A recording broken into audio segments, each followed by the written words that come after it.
Road Amina மாதிரி கத்திட்டு இருக்க, போய் தொலையண்டி. ஹாய். ஐயோ, நாளைக்கு கோயில் பக்கத்துல. புரியலையே. புரியல. கற்பமா இருக்கியா? நான் ஒரு தப்பும் பண்ணலையே. பிள்ளையார் கோயில், பிள்ளையார் கோயில். ஓ, பிள்ளையார் கோயிலுக்கு போறியா? போ, நான் வரேன். வாடா. அப்படி செய்யறதெல்லாம் ஃபாஸ்டா செஞ்சுட்டு இப்ப ஸ்லோ மோஷன்ல வரியா? இந்த திருட்டுத்தனம் எவ்வளவு நாளா நடந்துகிட்டு இருக்கு? எதுப்பா? வேட்டிய உருவிடாத, எந்திரி. ஏண்டா எனக்கு ஒண்ணுமே தெரியாதுன்னு நினைச்சுக்கிட்டு இருக்கியா? ஏய், இந்த தெருவுல 16 வீட்டுக்கு நான் சொந்தக்காரன். அத்தனையும் இந்த மூளையை உபயோகிச்சு கட்டின. ஏன்பா களிமண்ணை வச்சு வீடு கட்டுறீங்க? சிமெண்ட்டை வச்சு கட்டுறீங்க, ஸ்ட்ராங்கா இருந்துக்கும்ல. பேச்ச திசை திருப்பாத. இந்த திருட்டுத்தனம் எவ்வளவு நாளா நடந்துகிட்டு இருக்குது? சிகரெட் குடிக்கிறீங்களா? செருப்பு பிஞ்சுக்கும். உன் சட்ட பாக்கெட்ல இருந்து எடுத்தேன். 10 பைசா சம்பாதிக்க யோகியதை இல்ல, பாக்கெட்டா சிகரெட் குடிக்கிறீங்களா? டேய், இத வாங்க உனக்கு எப்படி காசு கிடைச்சது? எங்க கைய வச்ச? யார பார்த்து திருடினியான்னு கேட்டீங்க. 16 வீட்டுக்கு சொந்தக்காருடைய ஒரே மகன் நான் ஏன்பா திருடணும்? பக்கத்து பங்க் கடையில உங்க பேரை சொல்லி அக்கவுண்ட் வச்சிருக்கேன். அட பாவி, அக்கவுண்டா? ஊரு புற கடனை வாங்கி என் சொத்தையே தீத்துருவ போல இருக்குது. நல்லா கேட்டுக்கடா, நான் செத்த அப்புறம் என் சொத்துல ஒரு பைசா கூட உனக்கு கிடைக்காது. எல்லாம் செக்கப் போட்டு தர போறீங்களா? அப்போப்பா, போகும்போது என்ன சொத்தையெல்லாம் தலையில வச்சுக்கிட்டா போற? இல்ல, போறதுக்கு முன்னால என் சொத்து பூரா வித்து கேஷ் ஆக்கி பூமிக்கு அடியில புதைச்சு வச்சுட்டு செத்துருவேன். அடுத்த ஜென்மத்துல வந்து தோண்டி எடுத்துக்குவேன். இடையில பிடபிள்யூடி காரன் தோண்டிட்டானா? எலக்ட்ரிசிட்டி காரன் வந்து மூடிடுவான். டிரைனேஜ் காரன் தோண்டிட்டானா? டெலிபோன் காரன் பாத்துக்கிட்டு சும்மா இருப்பானா? ஒரு லெவலுக்கு மேல சொத்து சேர்க்காத, கவர்மெண்ட் எடுத்துட்டு போயிடும். அப்ப ஒரு பொண்டாட்டிக்கு மேல கல்யாணம் பண்ணிக்கிட்டா மத்த பொண்டாட்டி எல்லாம் கவர்மெண்ட் கூட்டிட்டு போயிடுமா? கரெக்ட் தானே? கரெக்ட் தானே? கொடுங்க மேட்ச் பாக்ஸ், மேட்ச் பாக்ஸ். ஆஹா, என்ன ஐடியா! அயோக்கிய பசங்களுக்கு தான் புத்தி அருமையா வேலை செய்யுது. வர்றேன். சந்தடி சாக்கல சிகரெட் பாக்கெட் அடிச்சுக்கிட்டு போட்டானே. அடே அடே, என்ன இருந்தாலும் ஒரு தொழிலாளி மேனேஜர் எப்படி அடிக்கலாம்? இதே நிலைமை நீடிச்சதுன்னா நாளைக்கு நமக்கு அடி விழாது. என்ன நிச்சயம்? இதுக்கு மேனேஜர் மன்னிப்பு கேட்டே ஆகணும். ஆமாமா, இல்லன்னா ஸ்ட்ரைக் தான். தொழிலாளர் ஒற்றுமை. மேனேஜரே, மேனேஜரே, நீ கொஞ்சம் பொறுமையா இரு. நான் போய் மேனேஜர் கிட்ட பேசி இதுக்கு ஒரு முடிவு பண்றேன். பாருப்பா, பழக்கமான சமாதானம் பேச்சு வேணா. ஆமா ஆமா, நான் சொல்றது கரெக்ட். விவரமே அது என்ன ஆனாலும் சரி, மேனேஜர் மன்னிப்பு கேட்டே ஆகணும். ஒரு வாட்ச்மேன் டியூட்டி நேரத்துல தண்ணி அடிச்சுட்டு தூங்குறான். நான் ஏண்டான்னு கேட்ட எழுத்து பேசுறான். அடிச்சு தப்பா? இல்ல சார், அவன் மேலதான் தப்பு. நீங்க அவனுக்கு ஃபைன் போட்டிருக்கலாம், இல்ல சஸ்பெண்ட் பண்ணிருக்கலாம். அந்த வாட்ச்மேனை நீங்க கை நீட்டி அடிச்சதுனால தொழிலாளிங்க ரொம்ப கொதிச்சு போயிருக்காங்க.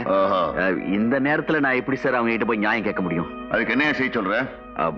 அந்த வாட்ச்மேன் கிட்ட நீங்களே ஒரு தடவை மன்னிப்பு. தப்பு செஞ்சதாம நான் மன்னிப்பு கேட்கணுமா? என்ன செய்யணும் நீங்களே முடிவு பண்ணிட்டா.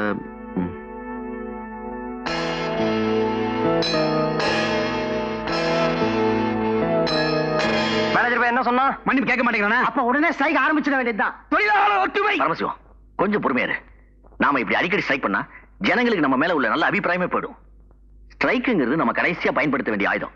நீ அவசரப்படாத. என்ன அவசரப்படாதீங்க? புரியாம பேசுறீங்க. உங்க அப்பா வயசு இருக்கு அவருக்கு. எத்தனை வருஷம் வாட்ச்மேனா இருக்காரு இங்க. அவரை போய் கை நீட்டி அடிச்சிருக்கான அந்த மேனேஜர். சரி சரி, நான் அவர்கிட்ட பேசிக்கிறேன். நீ பொறுமையா இரு. ஏன் பெருசு, வேலை நேரத்துல தண்ணி போட்டு வந்து தூங்கிய தப்பு தானே? தப்பு தான். அதுக்காக அடிக்கிறதா? அவர் அடிச்சதும் தப்பு, நீ தண்ணி போட்டதும் தப்பு. இதே ரூல்ஸ் பிரகாரம் ஒரு 15 நாள் உன வேலையை விட்டு தூக்கி இருந்தா நீ என்ன பண்ணுவ? இத பார், உன்னை அடிச்சதுக்காக மேனேஜர் வருத்தப்பட்டு 5000 ரூபாய் பணம் கொடுத்துருக்காரு. உனக்கு பணம் வேணுமா இல்ல அவர் மன்னிப்பு கேட்கணுமா? சொல்லு. என்ன சொல்ற நீ? அடிச்சதுக்கா லஞ்சம் கொடுக்கறானா? இது அடிச்சதோட அவமானமா இருக்கியா? போனா போட்டு விடுங்க. என் மேலேயே தப்பு இருக்கு. கடன் தொல்லை தாங்காம தான் நான் குடிப்பழக்கத்துக்கு அடிமை ஆயிட்டேன். இந்த 5000 ரூபாய் வச்சு கடனை அடைச்சிடுறேன். சத்தியமா இனிமே நான் குடிக்க மாட்டேன். ரொம்ப நன்றி தம்பி. ஒரு அடிக்கு 5000 ரூபாயா? பாவி சொல்லவே இல்லையே. தெரிஞ்சிருந்தா டெய்லி 4 அடி வாங்கிருக்கலாம் போல இருக்க. வாங்க வாங்க.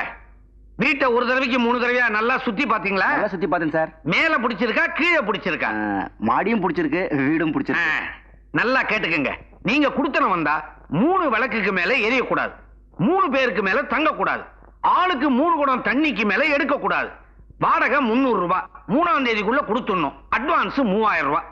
வாடகை சரிங்க, அட்வான்ஸ் தான் கொஞ்சம் அதிகமா. அதிகங்கிறீங்களா? அப்ப அட்வான்ஸ குறைச்சிக்கிட்டு வாடகையே ஏத்திடுறேன். என்னமா நீங்க விவரம் தெரியாம பேசிக்கிட்டு இருக்கீங்க?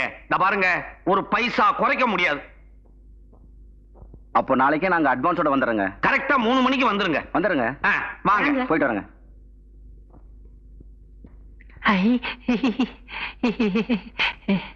எப்பா எப்பா அந்த அங்கிள் யாரு? அந்த பொண்ணு நல்லா இருக்குதே. பொண்ணு இல்ல, ஆண்டி. அங்கிள் செருப்பு கடை வச்சிருக்கிறாரு. ஆண்டி பெண் போலீஸா இருக்குது. வேற ஏதாவது விவரம் வேணுமா? இல்ல, அவங்க எதுக்கு இங்க வந்தாங்க? வாடகைக்கு வீடு கேட்டு. வாடகைக்கு வீடு கேட்டா? நீதான் எல்லா வீட்டையும் வாடகைக்கு விட்டு அவங்களுக்கு எந்த வீட்டை விட முடியும்? நாம இருக்கிறவன் இந்த வீட்டை. அப்ப நம்ம எங்க போறது? ஏண்டா குதிக்கிற? எப்படி நாம ஹோட்டல்ல சாப்பிடுறோம், தூங்குறதுக்கு தானே இடம் வேணும். நீ மொட்டை மாடியில தூங்கு, நான் வாச திண்ணையில தூங்குறேன். ஐயோ, மழை பெஞ்சா? கொடையை பிடிச்சுக்க. அதெல்லாம் முடியாது. அப்ப நான் மொட்டை மாடியில தூங்குறேன், நீ வாச திண்ணையில தூங்கு. வாசல் இல்லையா? எப்பா, கார்த்திகை மாசம் வந்துருச்சுன்னா நாய் தொந்தரவு தாங்க முடியாதுப்பா. என்னால தூங்க முடியாதுப்பா. தூக்கம் கெட்டு போச்சுன்னா முழிச்சுக்கிட்டு நைட்டு வாட்ச்மேனா இருந்து தொலை. இப்ப சரி. பின்னால எனக்கு ஒரு கல்யாணம் ஆயிடுச்சுன்னா நான் நடுத்தருடைய குடும்பம் நடத்துவேன். ஏண்டா, நீ எனக்கு தான் பிறந்தியான்னு எனக்கே டவுட்டா இருக்குது. டேய், அறிவு இருக்குதா உனக்கு? உன் கல்யாணத்துக்கு வரதட்சணை பணம் வரும்ல, அதுல ஒரு வீட்டை கட்டுவோம். அதுல ஒரு போர்ஷனை வாடகைக்கு விட்டுட்டு மீதி போர்ஷன்ல நாம 3 பேரும் குடியிருப்போம். எப்பா, 16 வீடு கட்டி ஆல்ரெடி வாடகைக்கு விட்ட. இப்ப இந்த 17வது வீட்டையும் கட்டி வாடகைக்கு விட்ட. 1 7 8 கெட்ட நம்பர். குடி கெட்டுருப்பா. 8 கெட்ட நம்பரா? அப்ப ஒருத்தனுக்கு 8000 ரூபாய் கடன் கொடுத்தா திருப்பி கேட்கவே மாட்டிய? யாருகிட்ட விடுற இந்த உதாரணம்? கரெக்ட் தானே? கரெக்ட் தானே? அப்பனுக்கு நாக்கு வாயில இல்ல, மூளையில தொங்கிக்கிட்டு இருக்குது. அப்பா அயோக்கியம் தான், இருந்தாலும் அற்புதமா பேசுறானே. வரமா வரம்பா. அப்பா, நீ கோயம்புத்தூர் போறதுக்காக பணம் கேட்டிருந்தேனப்பா.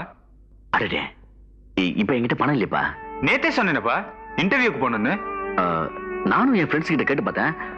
மாச கடைசி ஆச்சா, ஒருத்தர் பணம் இல்லைன்ட்டான். அப்ப நான் எப்படி இன்டர்வியூக்கு போறது? எனக்கு என்ன செய்யறதுன்னே தெரியலப்பா. உங்களுக்கு என்னதான்ப்பா தெரியும்? பிளஸ் 2ல நிறைய மார்க் வாங்கி ஃபர்ஸ்ட் கிளாஸ்ல பாஸ் பண்ண. MBBSc தானா தேடி வந்தது. ஆனா அவ்வளவு ஃபீஸ் கட்ட முடியாதுன்னு சொல்லிட்டு என்ன BA ல சேர்த்து விட்டீங்க. ஒரு பெரிய எக்ஸ்போர்ட் கம்பெனில 2000 ரூபாய் சம்பளத்துல வேலை கிடைச்சது. 20000 ரூபாய் டெபாசிட் கேட்டான். கடனாவது வாங்கி கொடுங்கன்னு கேட்டேன், அதுவும் முடியாதுன்ட்டீங்க. ச்சே, நீ எல்லாம் ஒரு அப்பன். என்னடா சொன்ன? யார பத்தின உனக்கு கேவலமா இருக்கு? ராத்திரி பகல இந்த குடும்பத்துக்காக உழைச்சு இப்படி ஓட தேஞ்சிட்டு இருக்காரு. அவரை பார்த்தா நீ இப்படி எதிர்த்து பேசுற? எங்க நீங்க போங்க, நீங்க போங்க. உன் தேவைகளை நிறைவேற்றுற அளவுக்கு அவர் வசதி இல்லாதவரா இருக்கலாம். அவரால என்ன முடியுமோ அதை செய்யறதுக்கு அவர் தயங்கினதே இல்ல. உரிமைகளை பத்தி பேசுறதுக்கு முன்னாடி உன் கடமையை பத்தி நீ கொஞ்சம் நினைச்சு பார்க்கணும். இந்த குடும்பத்துக்கு நீ ஒரு சல்லி காசாவது நீ சம்பாதிச்சு கொடுத்திருக்கியா? குடும்பத்தை விடுடா, உன் செலவுக்காது பொண்ணால சம்பாதிக்க முடியுமா? கேட்டா வேலை கிடைக்கிறேங்கிற, அது சரிடா, அது சரி. எப்படியும் சம்பாதிச்சு முன்னேறங்கிற வைராக்கியம் மனசுல இருக்கணும்டா. அந்த நெஞ்சழுத்து இருக்கிறவன் மூட்டை தூக்கி கூட பொழைச்சுக்குவான். புரியுதா?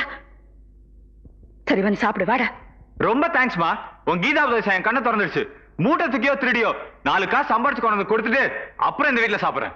டேய், திருட்டு வேலைக்கு போனா வீட்டு சாப்பாடு கிடைக்காது, ஜெயில் சாப்பாடு தான் சாப்பிடணும். திட்டி கேட்டுக்கிட்டே உங்களை மாதிரி பிச்சைக்கார சாப்பாடு சாப்பிடுறத விட ஜெயில் சாப்பாடு எவ்வளவு மேல். பாத்தியாமா என்ன பிச்சைக்காரன்னு சொல்றா? ஐயோ, நீங்க சும்மா இருங்க மாமா. எதுக்கு எடுத்தாலும் அவனுக்கு கோவம் வருதே தவிர நிலைமையை புரிஞ்சுக்கிற புத்தி அவனுக்கு இல்ல. இந்த காலத்து பிள்ளைங்களே இப்படித்தான் இருக்குது. என்ன பண்றது? எல்லாம் கலிகாலம்.